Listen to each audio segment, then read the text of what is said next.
yakni topik yang berjudul memberi nilai tambah.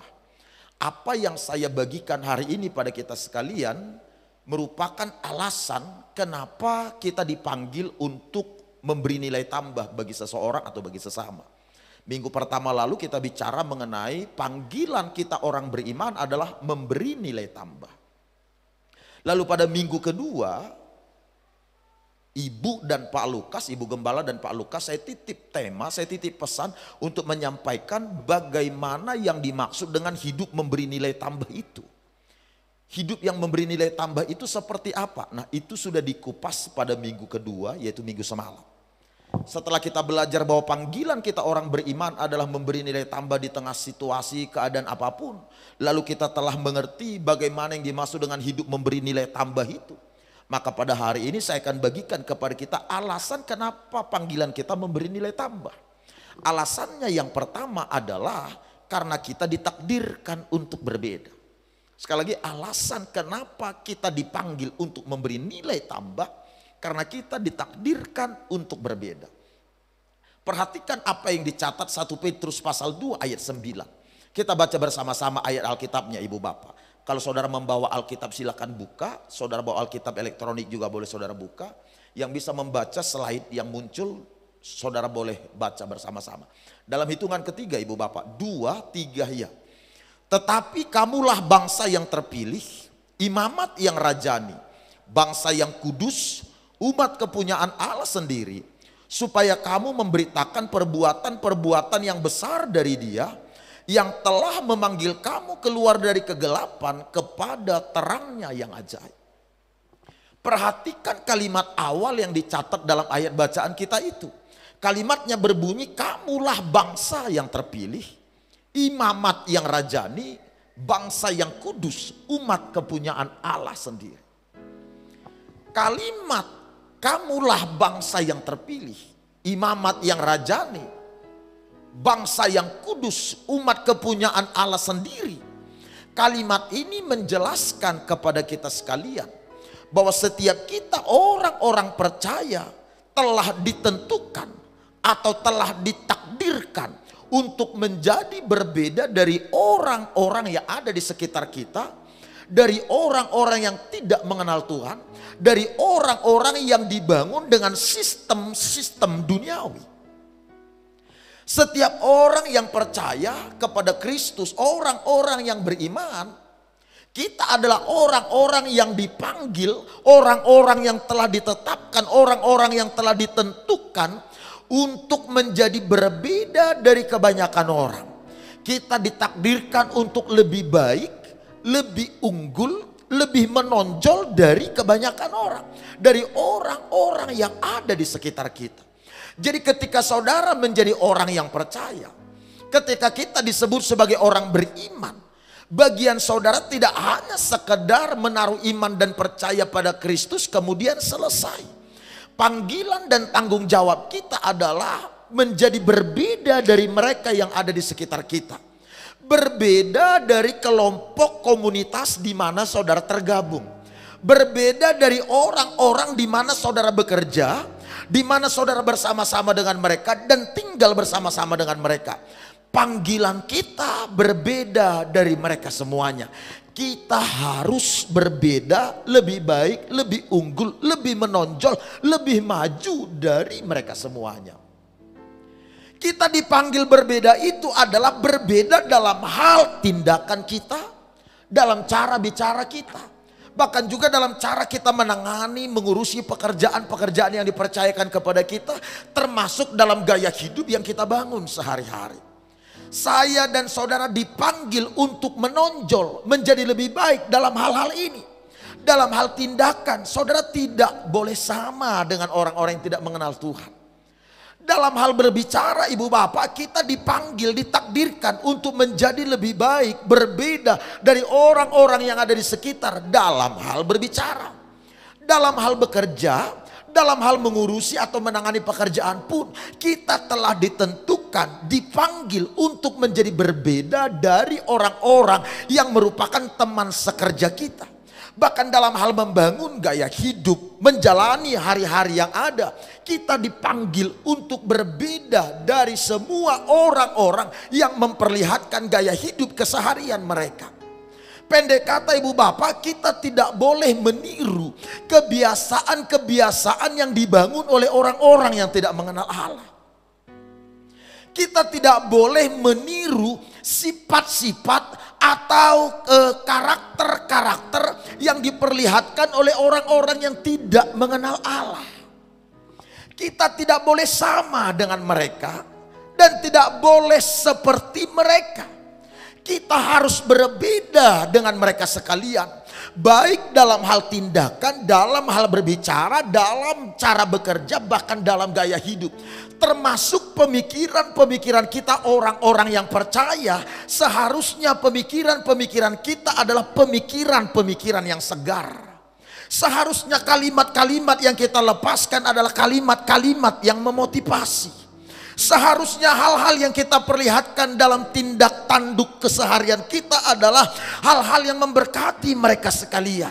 Itu sebabnya kalimat dalam ayat 9 ini dikatakan supaya kamu memberitakan perbuatan-perbuatan yang besar dari Dia. Dengan kata lain, supaya kita berbeda dari kebanyakan orang. Supaya kita memperlihatkan kepada semua mereka yang belum mengenal Allah, seperti apa kualitas Allah yang telah memanggil kita dan yang kita percayai itu. Walau kita tinggal di dunia ini Bapak dan Ibu, bukan berarti kita berasal dari dunia ini.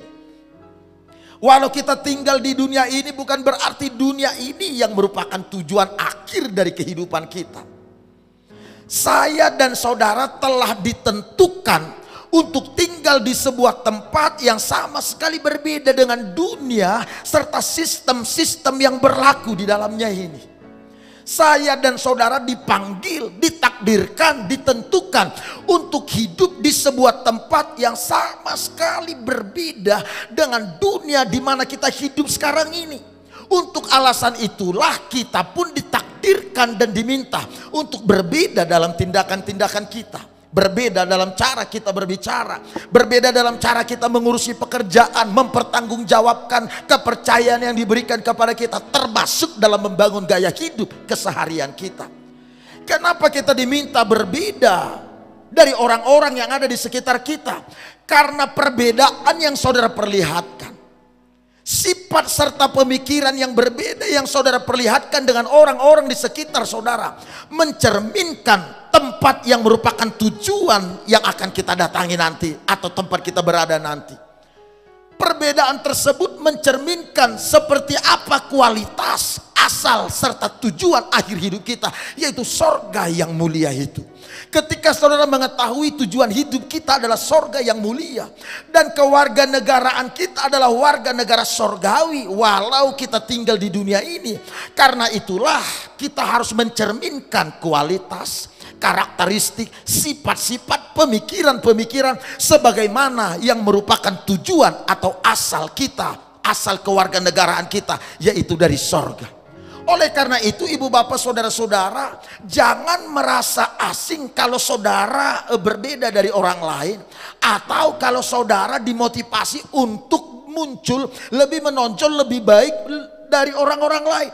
Jangan merasa asing dengan semua ini, dan jangan merasa bahwa ini adalah berlebihan, lebay. Tidak sobat, karena untuk itulah Allah memanggil kita, dan itu memang merupakan ketetapan Allah supaya kita berbeda dari orang-orang yang ada di sekeliling kita. Rasul Paulus menuliskan surat itu kepada, pernyataan itu kepada orang-orang Kristen yang ada di kota Roma pada kala itu. Dalam Roma pasalnya yang ke-12, tolong diklik. Dalam Roma pasal 12 ayatnya yang kedua, kalimatnya berkata begini ibu bapak, perhatikan. Janganlah kamu menjadi serupa dengan dunia ini, tetapi berubahlah oleh pembaharuan budimu. Sekali lagi ini menegaskan, ini menekankan kepada kita bahwa Allah menakdirkan kita untuk berbeda dari kebanyakan orang. Tahukah ibu bapak saudara-saudara, salah satu hal yang bisa membuat orang bangga ketika kita berbicara kepada dia adalah dua kata. Dua kata itu adalah ketika kita berkata kamu berbeda hari-hari ini. Kamu berbeda. Ketika kita menyampaikan kata-kata ini kepada seseorang, yakni kamu berbeda, yang dimaksud dengan kamu berbeda adalah karena dia memperlihatkan hal positif dan lain sebagainya. Ketika kita berkata, Bapak memang beda, Bapak memang luar biasa, Ibu memang berbeda, Ibu berbeda dari banyak ibu-ibu yang lain, kamu berbeda dari orang-orang lain. Ketika seseorang diberikan dua kata ini, maka ada rasa senang, bukan? Ada rasa bangga walau sedikit. Sedikit ada rasa bahagia. Ketika kita diberitahu orang, kita berbeda dari yang lain. Kita lebih baik dari yang lain. Kita lebih menonjol, lebih unggul dari yang lain. Ada rasa senang, ada rasa bangga, ada rasa bahagia. Kalau kita mendengar kata kamu berbeda, lebih unggul, lalu ada timbul rasa senang, rasa bahagia, rasa bangga. Ini seharusnya menjelaskan kepada kita bahwa kita mestinya senang karena kita berbeda dari orang lain. Kita mestinya bahagia karena kita berbeda dari orang lain. Jangan kiranya kita senang karena hidup kita sama dengan kebanyakan orang. Jangan kiranya kita bangga karena kehidupan kita tidak berbeda dengan orang-orang yang ada di sekitar kita. Atau karena kita membaur dengan orang-orang yang ada di sekitar kita. Jangan senang dengan itu, ibu bapak. Saudara harus senang ketika saudara berbeda dari mereka atau dari orang-orang yang ada di sekitar kita. Karena memang untuk itulah kita dipanggil. Untuk itulah kita ditakdirkan. Untuk itulah kita ditetapkan. Jika seandainya tidak ada sesuatu yang unik dalam diri saudara, tidak ada sesuatu yang berbeda dalam diri saudara, yang membedakan saudara dari orang-orang yang ada di komunitas saudara, yang membuat saudara menjadi berbeda dari gerombolan yang ada di sekitar saudara. Jika tidak ada yang unik, tidak ada yang berbeda dalam diri saudara dibandingkan dengan orang di sekitar, maka seharusnya lah kita mengevaluasi diri kita. Seharusnya kita bertanya pada diri kita, kenapa saya tidak berbeda dari mereka? Kenapa saya sama dengan mereka? Ajukanlah pertanyaan-pertanyaan. Seperti apa pemikiran-pemikiran yang saudara miliki, yang saudara bangun? Seperti apa cara berbicara yang saudara bangun? Seperti apa gaya hidup yang saudara bangun di keseharian saudara? Seperti apa saudara meresponi segala sesuatu? Seperti apa saudara berbicara, bertindak dan seterusnya? Jangan-jangan hal-hal inilah yang menjadikan kita tidak berbeda dengan mereka atau membuat kita tetap sama dengan mereka. Saya ulang sekali lagi, jangan senang karena saudara sama dengan orang lain. Jangan bangga, jangan bahagia karena saudara seperti orang lain pada umumnya. Karena saudara dipanggil, ditetapkan, ditakdirkan untuk berbeda dengan orang-orang yang ada di sekitar kita. Sekali lagi Rasul Paulus berkata, janganlah kamu menjadi serupa dengan dunia ini, tetapi berubahlah. Artinya saudara harus bisa memilah-milah kebiasaan-kebiasaan yang dibangun oleh orang-orang yang hidup di dalam kegelapan, oleh orang-orang yang tidak mengenal Allah, orang-orang yang membangun kehidupannya, membangun usahanya, membangun karakternya sesuai dengan sistem yang dibangun oleh dunia. Saudara harus pilah-pilah. Saudara harus tampil berbeda dari yang lain, yang mengerti dan yang setuju. Kita berikan tepuk tangan bagi Tuhan Allah yang percaya dan yang siap. Katakan amin. Ibu bapak, saudara harus berbeda. Saya suka belajar soal pribadi Musa.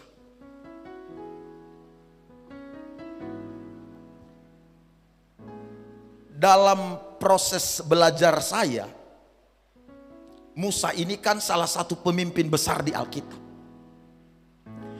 Dan salah satu konsentrasi saya, ibu bapak, adalah kepemimpinan. Karena itu semua pemimpin-pemimpin di Alkitab saya pasti pelajari secara baik. Nah, keistimewaan Musa, pemimpin terbesar sepanjang perjanjian lama itu, keistimewaannya adalah Musa adalah seorang pribadi yang dengan sengaja bersedia berurusan dengan hal-hal yang berkaitan dengan kepribadiannya setelah dia berjumpa dengan Tuhan. Musa adalah orang yang bersedia dengan sengaja, dengan sadar mau memperbaiki, mau membenahi hal-hal yang berkaitan dengan kepribadiannya setelah dia berjumpa dengan Tuhan Allah. Saya melihat, Bapak dan Ibu, saudara-saudara, ada banyak orang-orang percaya tidak seserius Musa dalam hal mengurusi, menangani, memperbaiki, membenahi hal-hal yang berkaitan dengan kepribadiannya setelah dia berjumpa dengan Tuhan atau setelah dia bertobat, setelah dia percaya pada Yesus. Ada banyak para pemimpin bahkan yang tidak secara sadar, secara sengaja bersedia memperbaiki hal-hal yang berkaitan dengan kepribadiannya sehingga dia menjadi lebih berbeda, lebih unggul dari banyak orang. Ada banyak orang tidak bersedia melakukan itu secara sengaja. Tidak bersedia melakukan itu, membenahi itu secara sadar. Saya harus ngomong sama ibu bapak. Hanya karena saudara sudah percaya kepada Yesus, hanya karena saudara sudah orang Kristen, itu tidak berarti secara otomatis keakuan kita, keegoisan kita segera lenyap atau disingkirkan atau diambil oleh Tuhan Allah dan disingkirkan dari kita. Tidak. Musa secara sadar setelah dia berjumpa dengan Tuhan Allah di Gunung Horeb yang dicatat oleh kitab Keluaran pasal 3 ayat 1 sampai seterusnya. Setelah perjumpaannya dengan Tuhan Allah, sesaat setelah itu Musa segera memperhatikan atau membenahi, memperbaiki hal-hal yang berkaitan dengan kepribadiannya, termasuk keakuan dan keegoisan. Musa sadar, Musa paham, dia tidak akan pernah bisa berhasil memimpin bangsa Israel kalau dia belum selesai dengan keakuannya, kalau dia belum selesai dengan keegoisan. Musa tahu bangsa yang dipimpinnya, yang akan dipimpinnya itu adalah bangsa yang tegar tengkuk. Karena itu hal pertama yang dilakukan oleh Musa setelah dia berjumpa dengan Tuhan Allah ialah Musa memperbaiki, membenahi, menangani hal-hal yang berkaitan dengan kepribadiannya, termasuk keakuan dan keegoisan. Setelah Musa dengan serius, dengan sengaja memperbaiki atau menangani hal-hal yang berkaitan dengan kepribadiannya sesaat setelah perjumpaannya dengan Tuhan Allah, kemudian apa kata Alkitab soal Musa? Bilangan pasal 12 ayatnya yang ketiga begini. Perhatikan saudara-saudara, kalimatnya berbunyi, adapun Musa ialah seorang yang sangat lembut hatinya, lebih dari setiap manusia yang di atas muka bumi. Dengar kawan, Alkitab bilang Musa adalah seorang yang sangat lembut hatinya, lebih dari semua manusia yang hidup di atas muka bumi. Ibu bapak, saya percaya Roh Kuduslah yang menggerakkan atau yang menuntun Musa untuk menuliskan kerendah hatian yang dimiliki oleh Musa. Roh Kuduslah yang menuntun Musa untuk menuliskan kelebihan Musa dalam hal kerendahan hati yang menjadikan Musa berbeda dengan semua orang yang ada di muka bumi ini dalam hal rendah hati. Roh Kuduslah yang menuntun, yang menggerakkan Musa menuliskan kelebihannya itu, keunggulannya itu di dalam firman Allah yang kekal, supaya sepanjang sejarah semua orang bisa mengerti, memahami bahwa orang yang biasa bisa menjadi luar biasa setelah berjumpa dengan Tuhan, setelah serius mengurusi urusan-urusan yang berkaitan dengan kepribadiannya. Kalau saudara melihat kepada latar belakang Musa sebelum Musa berjumpa dengan Allah di Gunung Horeb,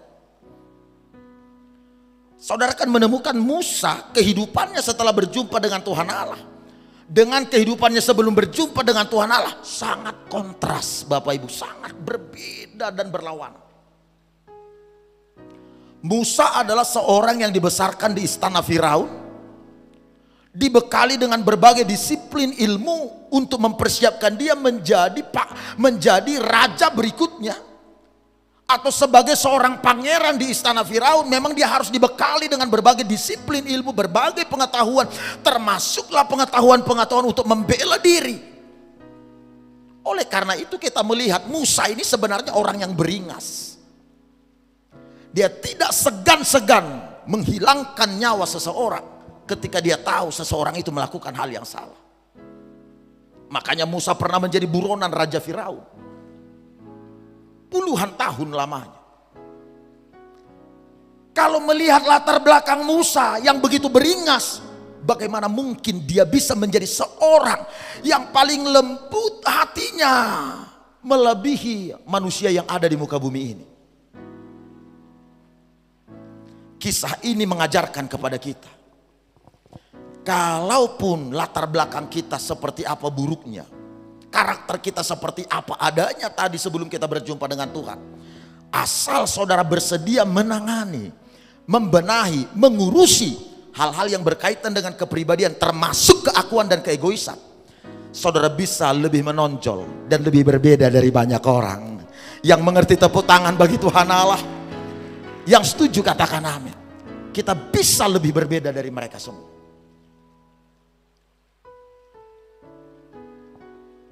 Kawan, akar permasalahan sehari-hari kita sebenarnya apa? Penyebab penderitaan manusia pada umumnya sebenarnya apa? Kalau saya melihat ibu bapak, akar persoalan dari semua manusia adalah hanya satu: keakuan atau keegoisan. Itulah akar persoalan dari semua manusia. Sekali lagi, keakuan dan keegoisan.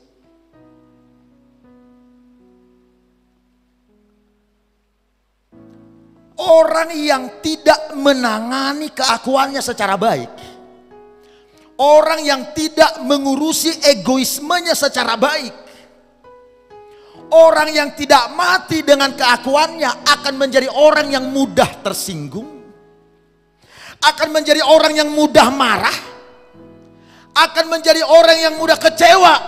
Bahkan hanya karena hal sepele, hal sederhana sekalipun seseorang itu bisa kecewa. Konyol bukan?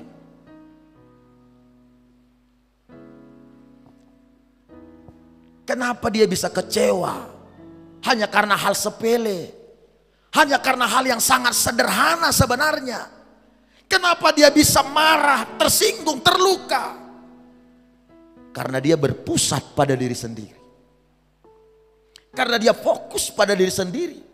Karena dia tidak menangani keakuannya secara baik, tidak mengurusi egoismenya secara baik. Sehingga hal sepele sekalipun menyebabkan orang ini terluka, hidup dalam belenggu kepahitan, dan akan terus menjalani kehidupan dan hari-hari di kemudian dengan stres, dengan depresi, serta dengan luka-luka lain.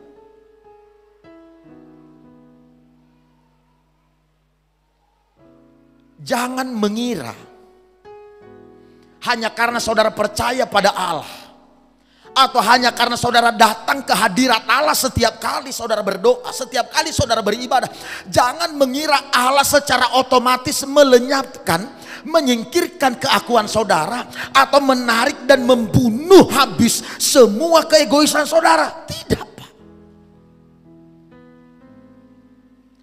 Allah memberikan hal-hal yang berurusan dengan kepribadian, berkaitan dengan kepribadian. Allah memberikan tanggung jawab untuk memperbaikinya kepada kita. Kitalah yang bertanggung jawab dengan keakuan kita. Kitalah yang bertanggung jawab dengan egoismenya kita. Kitalah yang bertanggung jawab dengan hal-hal yang berkaitan dengan kepribadian kita, supaya kepribadian kita ini bertumbuh menjadi lebih baik. Oleh karena itu sobat, pertumbuhan rohani seseorang dapat dilihat dari perbedaan-perbedaan hidup yang diperlihatkannya. Pertumbuhan rohani seseorang dapat diperlihatkan atau dijelaskan melalui perubahan-perubahan kepribadian yang ditampilkannya sehari-hari. Musa ini orang paling beringas. Tapi setelah dia berjumpa dengan Tuhan Allah, yang pertama dia lakukan, dia urusin, dia benahi, dia tangani hal-hal yang berkaitan dengan kepribadiannya, keakuannya secara khusus. Kalau saudara pernah melihat ada orang rajin ibadah, sungguh-sungguh mencari Tuhan, tapi kepribadiannya, kelakuannya sama bahkan lebih buruk dari orang yang tidak mengenal Allah. Ini menjelaskan dia datang kepada Tuhan, tetapi dia tidak bersedia menangani hal-hal yang berkaitan dengan kepribadian. Untuk menjadi ramah, untuk menjadi murah hati, untuk menjadi berbeda dari banyak orang, butuh latihan. Harus terus menerus dilatih. Yang paham boleh ngomong amin. Itu tidak terjadi begitu saja. Coba lihat Musa ini, beringas. Apa yang merupakan alasan Alkitab sehingga Musa disebut sebagai orang yang paling lembut hatinya dan paling menonjol dalam hal kerendahan hati dari semua orang yang hidup di muka bumi ini? Apa sih yang diperbuatnya? Kita lihat yuk ayat 2 dan ayat 3. Tolong masih slide saya yang tadi. Tolong mundur dulu, oke. Coba lihat ayat 1 sampai 2. Kalimatnya berbunyi begini. Miriam serta Harun mengatai Musa berkenaan dengan perempuan Kus yang diambilnya, sebab memang ia telah mengambil seorang perempuan Kus. Kata mereka, sungguhkah Tuhan berfirman dengan perantaran Musa saja?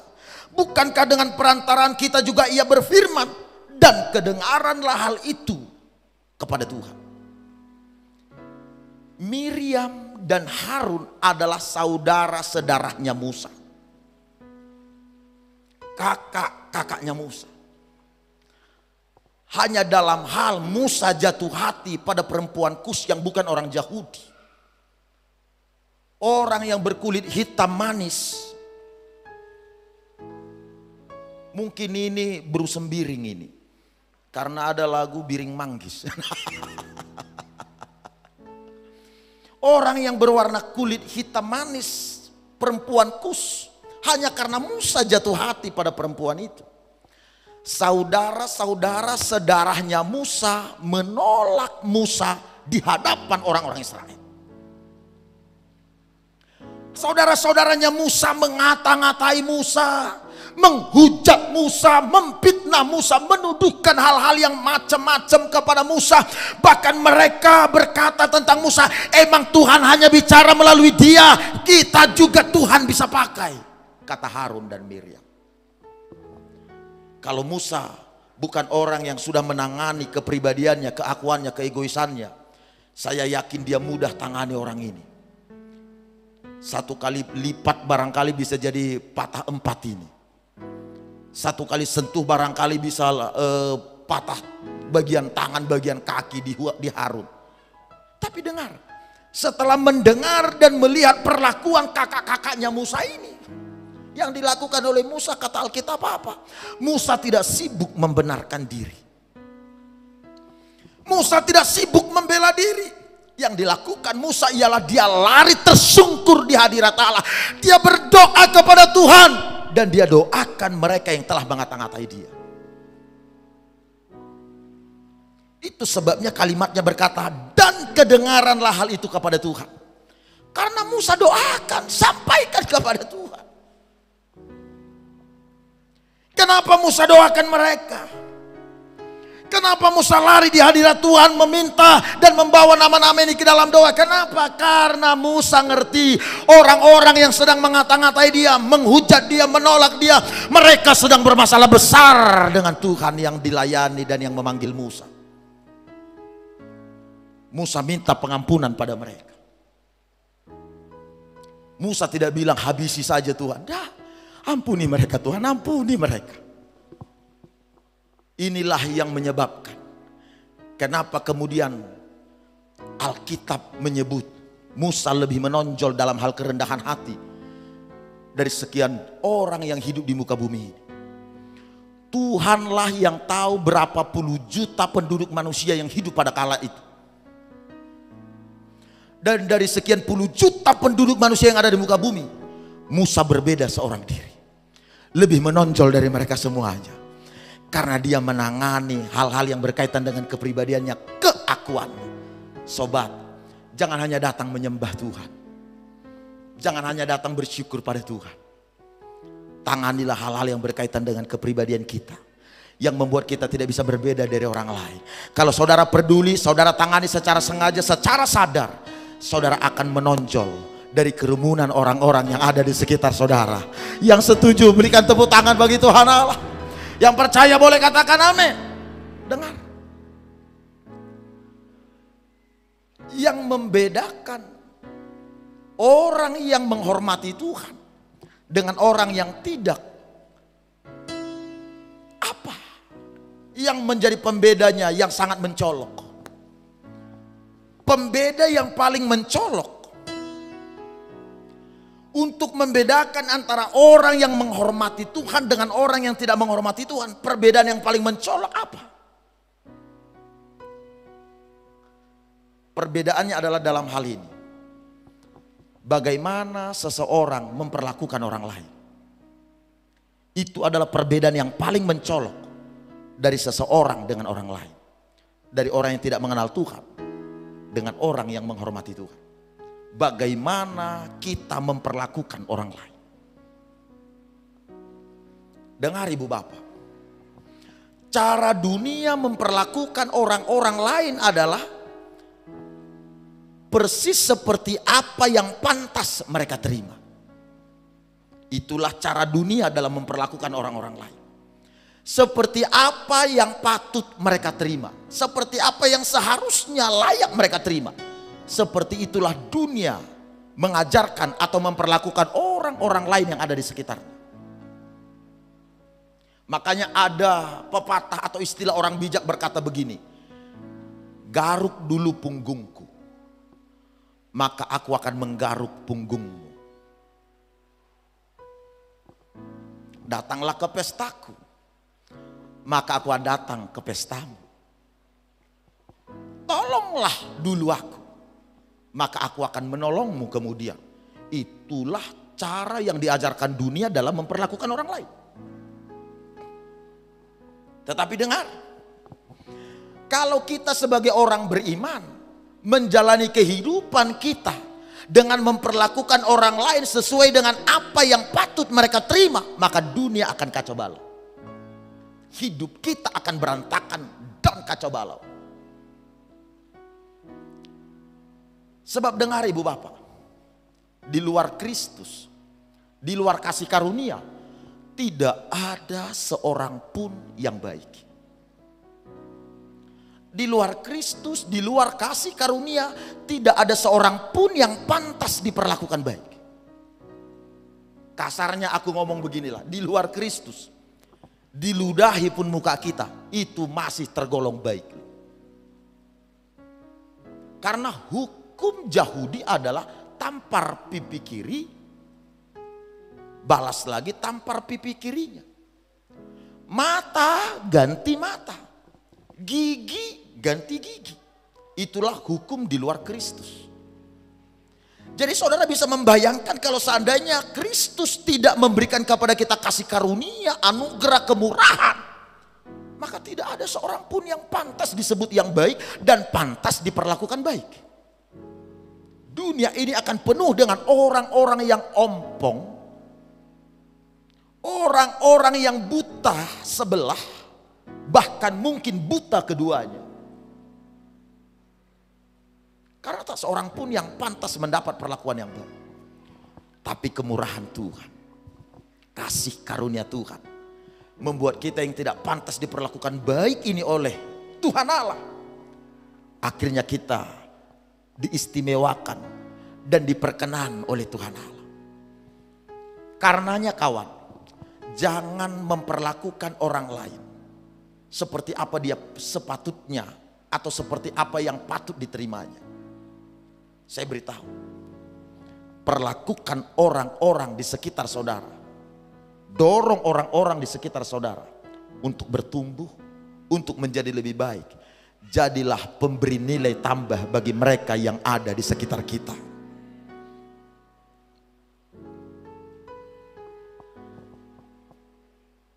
Dalam hal mendidik anak,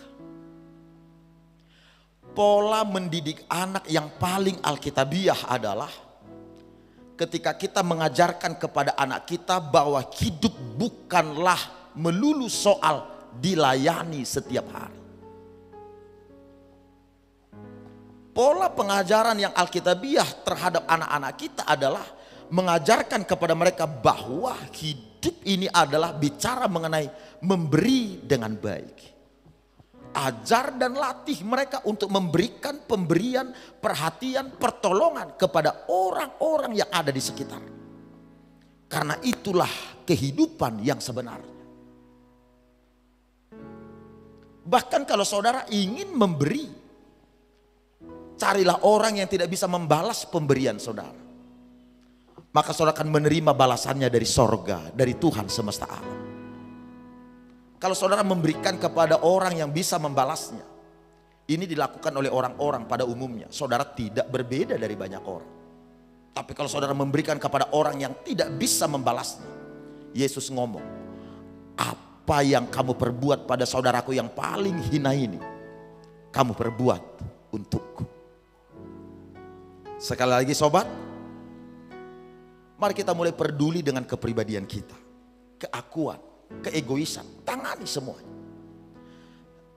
Sedikit ini saya sampaikan. Kenapa Musa begitu tertarik untuk segera menangani, membenahi hal-hal yang berkaitan dengan kepribadiannya, termasuk keakuannya setelah dia berjumpa dengan Tuhan Allah di Gunung Horeb. Saya melihat ini salah satu alasannya. Ketika perjumpaan itu terjadi, Tuhan meminta Musa kembali ke tanah Mesir untuk bicara pada Firaun supaya membebaskan bangsa Israel, umat pilihan Tuhan ini, lalu membiarkan mereka pergi bersama dengan Musa untuk beribadah kepada Tuhan Allah, bukan?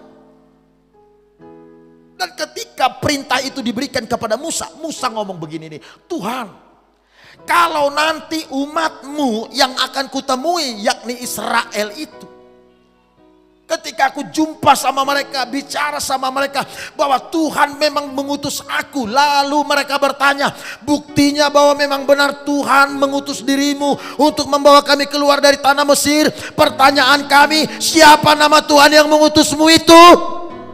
Kalau itu nanti ditanyakan mereka, Tuhan apa jawabku? Kata Musa kepada Tuhan Allah. Dalam pasal 3 ayat 14 Kitab Keluaran pasal 3, Tuhan ngomong menjawab pertanyaan Musa itu. Kalau ada yang bertanya soal siapa nama yang mengutus dirimu, beritahu pada mereka, nama yang mengutusmu adalah aku, adalah aku. Haleluya. Allah ngomong sama Musa, namaku adalah aku, adalah aku. Aku telah mengutus kamu. Aku telah mengutus aku kepadamu. Sampaikan itu kepada mereka. Itulah jawab Tuhan. Saya mulai tertarik lalu memperhatikan makna kata aku adalah aku ini. Di samping itu menunjuk pada nama Allah. Ternyata Allah mau bilang pada Musa, karena Musa mencoba berdebat dengan Tuhan Allah soal tugas untuk membebaskan bangsa Israel.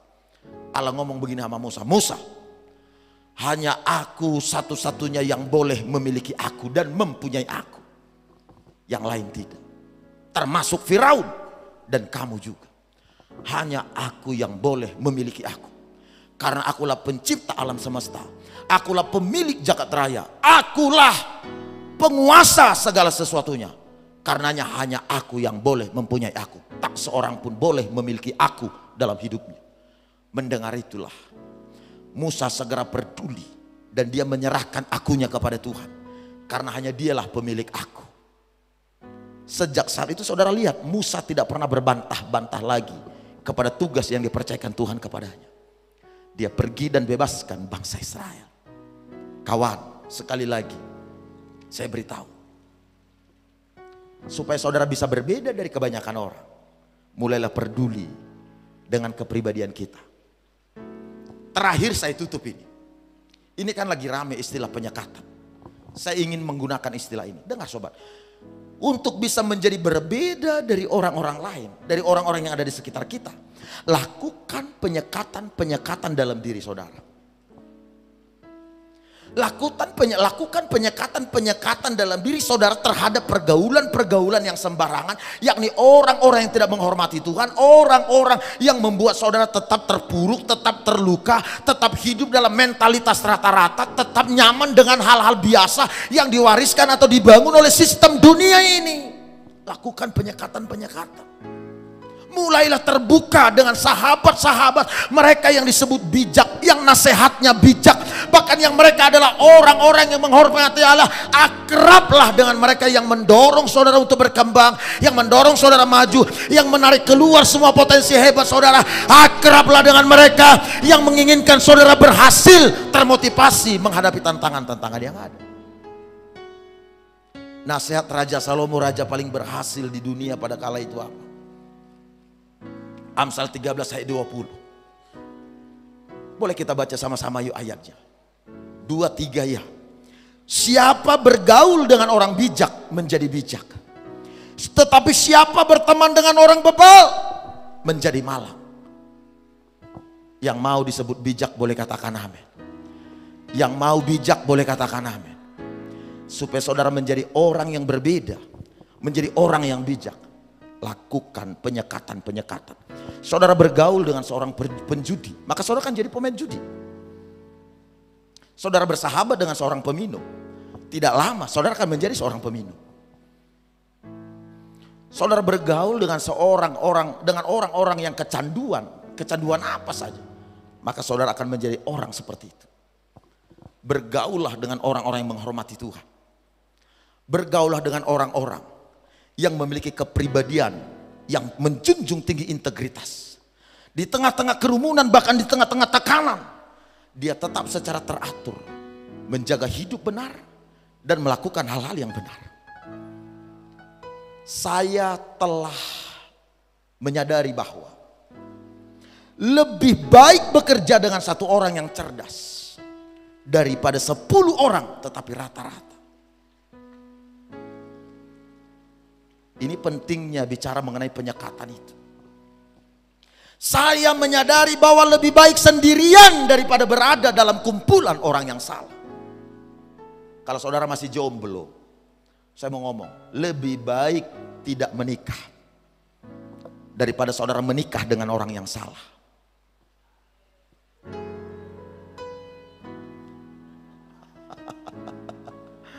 Serius tuh.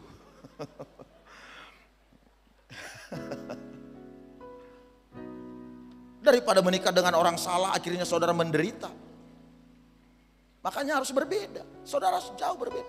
Kalau pacar saudara adalah orang yang beda kepercayaan dengan saudara, mending ngomong sekarang putus.